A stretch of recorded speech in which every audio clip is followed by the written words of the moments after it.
So I was watching a Messianic Jewish rabbi on a popular Christian YouTube channel, and he said that there have always been Jews who believe in Jesus. And he said that kind of indicating there have always been Jewish people who were part of the Jewish community who believed in Jesus. And that's not really necessarily something true. I'm sure there's an individual somewhere who lived within the Jewish community who maybe thought Jesus was the Messiah and kept that in his heart. But this idea that there have always been like this remnant, as he used that language, this remnant of Jewish people who believed in Jesus, and he's even using the language of the New Testament. It's like, yes, in the New Testament times, Christianity was a sect of Judaism. And even to the 5th century, we know that there were still these remnants, these pockets of small communities of people who were left over from that world, who were living by the Jewish Torah and believing in Jesus, but they were routinely condemned by both sides, and they were very small. And there's no consensus that they lasted after the first 500 years of Christianity. They used to be believed that they died out within the first 200 years, and now it's believed that they possibly lasted to the maybe first 500 years, and maybe even slightly beyond. But as a whole, there were no real communities of people after a certain time. And for the last 1,500 years, if you were a Jewish person and you decided to believe in Jesus, that meant you left the Jewish community and you joined the Christian community. And they were communities. They were not just religions that you believed in your heart of hearts and you accepted Jesus into your heart or something like that.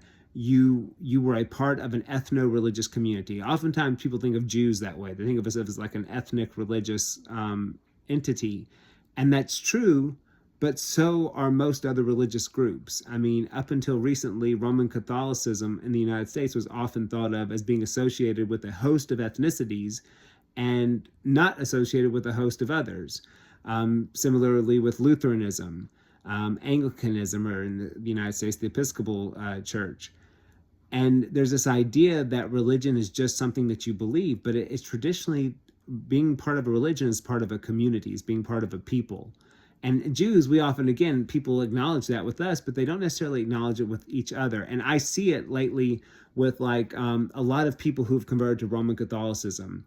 There are people who are Catholic who have this sense of being Catholic, and they look at some of these converts like J.D. Vance and others as like, oh, those are converts. And it's like they talk about them in a way that if you're just a religion, you don't talk about. But if you view yourself as a people, as having a religion that's been formed by certain kind of cultural norms, then you talk that way, because that's how we as Jews often speak about people who are born Jewish versus those who choose to be Jewish, and things like half Jewish and all that.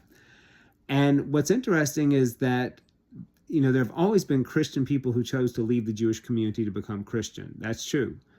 There have been individuals who were Christian who decided to become Jewish, although we know a lot of them because there are so few, because it was usually illegal to do so. That's why if you watch Fiddler on the Roof, Tevye gets so angry at Chava, his daughter, for falling in love with a Christian and running away with him, because she becomes a Christian. And the story in the book, it makes it very clear that's what happens. She goes to the priest marries her. That means she gets baptized. She's been converted. And that means she's left the Jewish people and joined the Christian community. In this case, I guess it's either Eastern Orthodox or Ukrainian Catholic. And she's left and joined the community that oftentimes treats her father horribly for love. But to be a Jew or to be a Christian is to be part of a community. That's why even in the United States, as someone who has studied like interfaith dynamics among Jewish and non-Jewish marriages and family patterns, interfaith couples in World War I, World War II era, their children almost always were nothing. And the reason they were nothing is because when a Jew and a Christian married, there was no, if one of the partners didn't convert, there was no community in which to raise the kids. And so the kids kind of grew up just nothing, because that was the idea, was you're not part of any community. If no one joined another community, if you just tried to be, you know, good people or whatever, there was this idea that you really belonged to nowhere.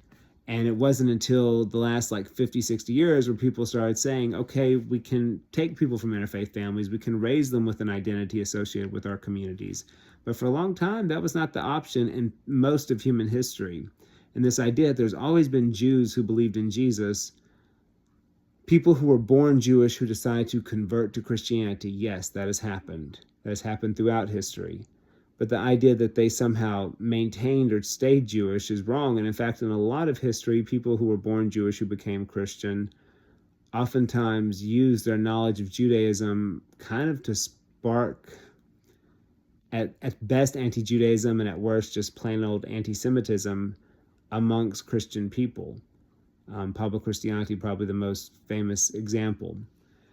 And so this notion that, oh, there's always been Jews who believed in Jesus, that's not really historically true. And the idea that there were even Jewish communities or pockets of Jewish people who believed in Jesus and kept their Judaism going past the first 500 years of Christianity is not substantiated by any scholarship. And so you have to admit at some point that the boundaries did happen. And people say, well, it's crazy that a person can be Jewish and Buddhist or Jewish and atheist. You can't be Jewish and Christian. And it's like, yes, because these two particular communities chose to split from each other. They chose to go their separate ways, and they chose to be in kind of an antagonistic relationship towards one another, which would make those boundaries very clear. And then on top of that, one of those communities, as they became more and more powerful, ended up persecuting the other quite well, where it wasn't just words against words, but it was actions against people who had words against them. And so the idea of saying something ahistorical, like, oh, there have always been Jews who believed in Jesus, not in the way that is being presented there. And it's just one of those things that you have to be able to be honest about the way history has worked. Even if you're making a certain claim, like you're saying, well, I want to return to how it was 2,000 years ago. Okay, we can talk about the problems of that, or we can try to be respectful of differences. But to try to claim that history has operated in a way that it hasn't seems very intellectually dishonest to me. And I think for a movement that's often looked at and regarded with suspicion, it doesn't help its case or its cause.